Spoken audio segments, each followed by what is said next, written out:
Lo que pasa es que Carlos y yo, como les decía, tenemos muchas coincidencias, pero tenemos matices. En lo que coincidimos es en que la Secretaría de Cultura y la Secretaría de Economía deben de atender siempre de manera conjunta a las industrias culturales. En lo que diferimos, y fue por lo que yo mandé la carta, fue porque hizo unas aseveraciones que de repente hay que matizarlas por su complejidad. Habla de un comercio justo, o de un trato justo, o de un piso parejo. Eso en los términos de libre comercio, del cual es, llamémoslo así, palabras textuales, donde dice que debe haber un impulso del gobierno y que lo demás se deje a los consumidores, en la industria cinematográfica no se da. ¿Por qué? Porque es un mercado muy acotado, que nada más tiene 52 domingos y tiene 6.500 pantallas, y que desgraciadamente las compañías distribuidoras lo dominan con prácticas contrarias al libre comercio. De ahí que nosotros solicitemos, y eso es parte de la diferencia que tenemos, la intervención del Estado para garantizar la garantía de estreno. Garantía de estreno que en algunos tiempos se llamó tiempo en pantalla, pero eso sí ya es viejo. Y entonces esa palabra de piso parejo es muy importante porque él la interpreta de una forma, y los que sufrimos en la industria cinematográfica, porque yo no podría hablar por toda la cultura, sino nada más por las prácticas del cine. Ese era un primer tema que yo quería platicar con él. El segundo era justamente en el que el TLC, en este momento que se está renegociando, si es necesario tomar las industrias culturales y en especial la cinematográfica, porque lo que se firme o no nos va a afectar en los próximos 20 años. Entonces, como nos afectó la anterior, y él hizo una aseveración que a mí me preocupó mucho, dice, no hay un capítulo de cultura. Efectivamente, como tal no lo hay, pero la cultura está en todo el texto, porque por una parte es un bien, igual a sinónimo de una película, y por aparte es un servicio cuando esta película circula a través de la comercialización. Entonces, sí se necesita renegociar. Creo que se habla mal de la palabra la exclusión, en realidad es meterlo para renegociar y poner otro piso en este momento, cosa que, como sí lo dijo en la entrevista, el secretario de Economía se niega, y tú dijiste que estabas de acuerdo en que no lo metiera, y nosotros, la comunidad, exigimos que se meta. Le hemos mandado cartas al secretario de Economía y le hemos mandado cartas a Maraki. Maraki nos respondió y dijo, le entro, hay que buscar una nueva relación con el cine en el tratado. Sí coincidimos en que debe haber una participación más activa, no solo de la Secretaría de Economía, de ProMéxico y todo esto que se dijo durante la elaboración de la ley, que se ha dicho en todas las discusiones sobre cultura, y que la Secretaria de Cultura dice sí, pero pues es como patear la lata, entrémosle, pero no saben cómo. Porque lo que sucede aquí, y ahora voy al terreno del consumo, es que tenemos un modelo de promoción cultural endógeno. Endógeno porque está diseñado para atender a la comunidad cultural. Y en la medida en que la comunidad cultural, lo que esto quiera decir, esté contenta o por lo menos no esté molesta, estamos cumpliendo.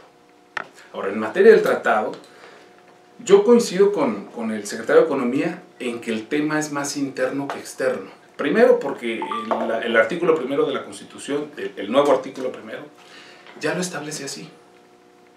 Esta Constitución se aplicará de la mano, dice, de los tratados que México tenga firmados. Entonces, me preocupa más que México no tenga firmado una gran cantidad de tratados en materia de derechos humanos en todo el sexenio, y hemos hablado del protocolo facultativo de los DESC, por ejemplo, que sí atañe no solo a los derechos humanos, sino a los derechos culturales. Me preocupa eso, porque entonces ahí sí no estoy de acuerdo. Dice el secretario, es un tema de política pública, sí, pero no estás cumpliendo tampoco con eso. Entonces, y ahí yo me sumo. Claro, entonces, por una parte dice, no, dejemos el tratado en paz, lo podemos resolver aquí. Oye, pero en 5 años no has hecho nada en materia de ratificación de convenios, de convenios internacionales, instrumentos, llamémosle, ¿no? Entonces ahí es donde dices, oye, estás pateando la lata. Los partidos políticos, el gobierno en sí, sigue endulzando el oído a la comunidad cultural diciendo que sí, el tratado y la cultura, pero no han hecho nada. Y entonces vemos por qué el tema no ha muerto. El tema sigue latente, pero siguen mintiendo a la comunidad cultural y a los especialistas investigadores, haciéndonos creer que ahora sí le van a entrar al tema, que ahora sí van a solicitar, como dicen ellos, rimbombantemente, excluir la cultura del TLC, cuando ni siquiera está, insisto, como tal, ¿no? Y en ese sentido sí me parece que es engañar. Entonces nosotros en el TLC estamos muy preocupados, primero, porque la industria cultural está transversalmente en todos los capítulos, desde trato nacional, medidas de emergencia, desde reglas de origen, todo eso incluye la cultura. Y tenemos un capítulo que se llama propiedad intelectual que nos amuela.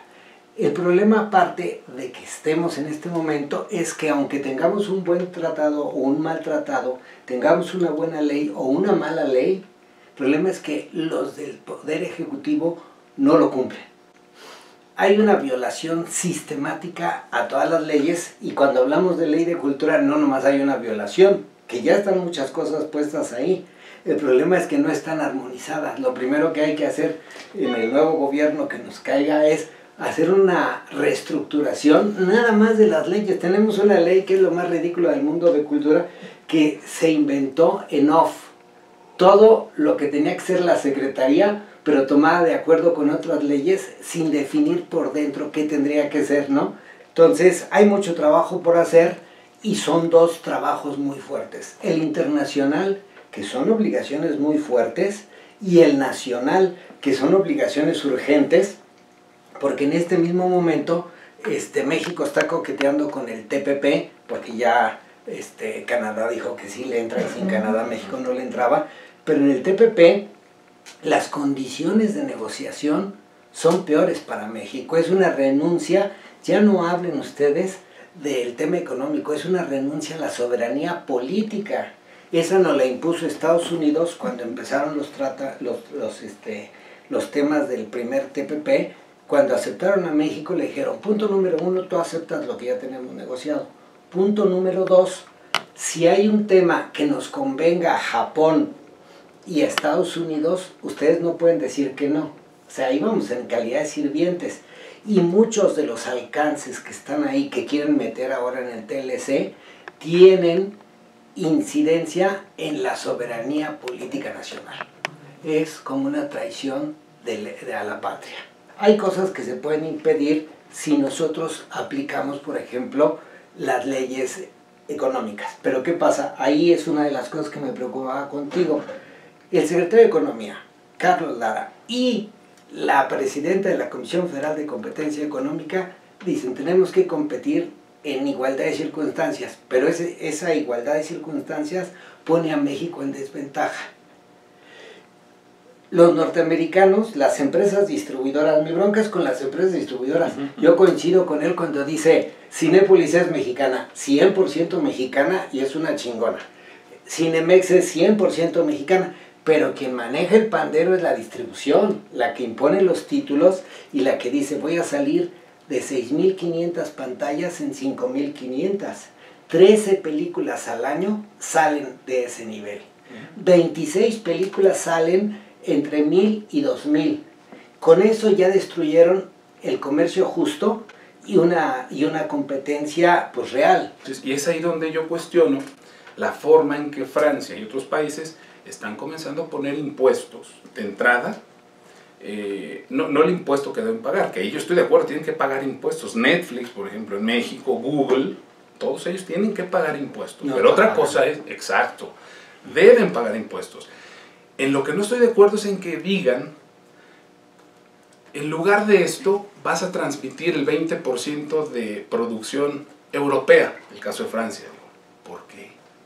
Entonces, si yo voy a invertir en un país, pago los impuestos y compito, y que el consumidor finalmente consuma lo que quiere consumir. Es decir, yo estoy más a favor de la libertad, siempre, del consumidor cultural, de que sea él quien diga, y no el Estado, que conforme van entrando empresas a México, pero ¿sabes qué? Vas a transmitir el 20% de producción nacional. ¿Qué pasa con la libertad de elección del público que estás ahorita en este momento hablándonos a nosotros? No se puede ejercer por la tiranía de los dueños del mercado. Yo, público mexicano, quiero consumir películas mexicanas. Si vivo en la Ciudad de México, yo podré ver en Cinépolis y Cinemex 55 de las 162, porque a las otras 100 no les dan chance. Yo me voy a la Cineteca y programa 40 diferentes. Entonces yo como público en la Ciudad de México soy privilegiado porque veo 95 de 162. Pero si vivo en un pueblito como el mío, la dictadura de los dueños de las salas con los distribuidores te dicen: tú nomás puedes ver cine norteamericano porque es lo que yo te programo. Y dices: oiga, pero yo quiero ver cine mexicano.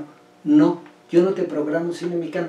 Por eso es necesario que en el plano legal se garantice la garantía de estreno y que sea el público mexicano el que diga: quiero una segunda semana, quiero una tercera semana. Y esto también nos lleva, porque eso está dentro de las negociaciones del Tratado de Libre Comercio en este momento, que es: queremos exigirle a Netflix dos cosas. Primero, que tenga una oficina local. Fiscal. Se niegan a tenerla. Google también. Y Google, todos ellos, porque quieren que las demandas las hagamos en Estados Unidos, que se interpreta con otras leyes. Cosa que también está en el TLC, donde Estados Unidos dice: cuando haya controversias debe ser con mis leyes. Y dices: no, tiene que ser con mi ley nacional que estás aquí. Y uno de los problemas en estas negociaciones es la opacidad, como en todo el país. La Secretaría de Economía hizo firmar a Canadá y a Estados Unidos que no iban a dar ningún adelanto de todo lo que se está negociando. Al principio, en las primeras rondas, nosotros nos enteramos que se iba negociando gracias a los boletines y a los informes que daba Estados Unidos y Canadá a sus pueblos. Ahí nosotros tomábamos, nos veníamos, platicábamos y nos enteramos. Pero después de la quinta ronda los hizo firmar, y ahora ¿qué pasó en esta sexta, séptima ronda? No lo sabemos. Imagínate qué estarán negociando que no quieren que nosotros nos enteremos. Eso es para preocupar a cualquiera. No, yo me refería noventero al concepto, lo decía así, de la excepción cultural. O sea, la excepción cultural, que es ahí donde surge, quizá de manera más participativa en las comunidades culturales de diversos países, con mayor fuerza, ¿no? Entonces este tema de la excepción cultural, que no comparto, es noventero. Será finales de los 90, toma fuerza por ahí 2000, 2003, viene el boicot que hace Estados Unidos y algunos otros países a la Convención sobre la Diversidad Cultural, y termina, debido a las negociaciones que se dan en UNESCO, no en excepción cultural, sino matizan y dan un giro, me parece novedoso, aceptable y además plausible, y ya no se llama excepción cultural, sino diversidad cultural. Se firma una convención, México es compromisario de esa convención, y es un instrumento más que yo sumo a esta maltrecha legislación cultural, que es verdad, al final quedó lo que el Ejecutivo quiso. Pero bueno, tenemos armonizado, no de la mejor manera, pero ya está, hay un derecho constitucional, hay una ley reglamentaria, hay un activismo judicial cada vez mayor en la Corte, en juzgados de distrito, en fin, que se están sentando precedentes importantes. Entonces, yo en ese sentido decía que era noventero, ¿no? Que lo arrastramos y que dio un giro hacia esta convención 2005, donde ya no se llama excepción cultural, sino diversidad cultural. Y me parece que eso es lo más adecuado, apostar por el diálogo entre culturas. Y, insisto, México pertenece tanto a la UNESCO como a la OMC y a otros organismos.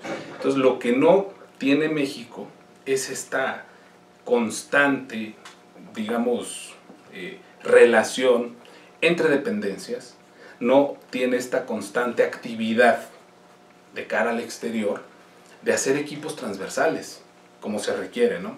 Y en respecto a lo de la política cultural, bueno, por supuesto que hay una política cultural, puede no gustar, puede estar coja, pero ahí está. O sea, es una política cultural que se tiene que rediseñar, sin duda, se tiene que rediseñar, pero una política cultural de Estado, con esta característica. Se habla mucho de transversalidad el Plan Nacional de Desarrollo actual habla mucho de transversal, no la vimos. Es que no la vimos, no apareció por ningún lado. Y en la ley se hablaba igual, pero es que no lo vemos. ¿Por qué? Porque aunque ya es una secretaría y está en la misma mesa que el resto de los secretarios, lo que no vemos es un esfuerzo transversal. Y es ahí donde digo, seguimos, quizá yo le pondría ese calificativo, tenemos una política cultural endógena, ¿sí? Dirigida, presupuestal, jurídica, administrativamente para la comunidad cultural, lo cual sigo viendo como un error. Porque lo primero que tenemos que hacer es, en México, ordenar cada sector. Es ahí donde yo le doy la razón a Guajardo. El cine, y lo dije y lo subrayo, es la única industria que ha hecho la tarea, ¿eh? Pero no así el arte popular mexicano, no así la industria editorial. O sea, tenemos diagnósticos, pero no de cara a los tratados y a lo que implica la relación de México con otros países. Entonces, hay muchas cosas por hacer. Y lo primero y más concreto es que en los próximos 3 meses, la Secretaría de Economía y de Cultura deberían de hacer los cambios en la normatividad nacional apoyado de las comunidades democrático y incluyente, junto con el Senado, ¿sí? Y con la Cámara de Diputados, de los puntos nodales, por si fracasa el TLC o por si entra el TPP, porque uno de sus artículos dice, lo más que se podrá aspirar como nación una vez firmado son las leyes que rigen en el momento. Si las cambias después, tendrás que indemnizar a las empresas que invirtieron y que por los cambios que tú propones puedan perder posibles ganancias. Ya no hables de ganancias, expectativas de derechos, las expectativas de derechos. Eso es terrible. Que incluso llegué a decir, la ley de cultura ya no era necesaria. ¿Por qué? Por este artículo.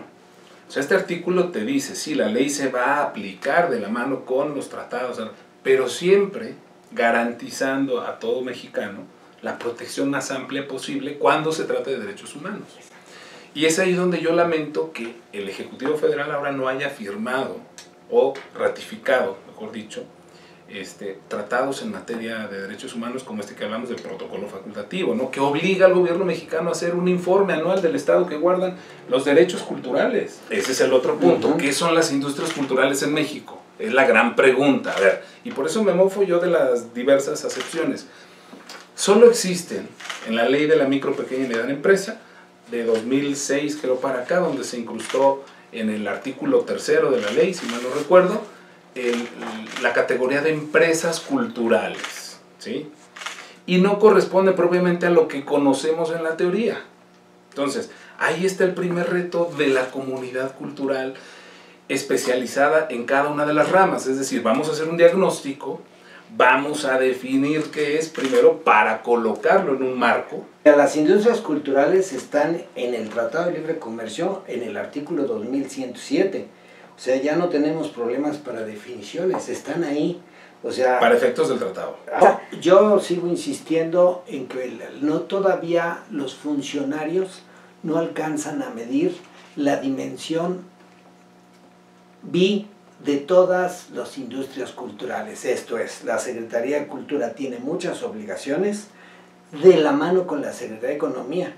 Entonces lo que hay que hacer es poner a discusión y a información y educación la realidad de las industrias culturales que todavía parece ser que muchos desconocen cómo operan. Pero en términos generales yo creo, y sí, en ese sentido creo que nos quedan mucho a deber, porque aunque ha habido una reforma cultural importante, guste o no, están las bases, digamos ahí que, de algo que no teníamos, me parece que falta el funcionariado cultural que deberá no solamente operar y cumplir con lo que dice la ley, porque eso es muy limitado, lo que dice ahí, pues estoy cumpliendo, no, sino ser el catalizador de todo este proceso y de aquí en adelante. Queríamos que la Secretaría de Cultura estuviera en la misma mesa que el Secretario de Hacienda, que el Secretario de Economía, pero lo queríamos por algo, ¿no?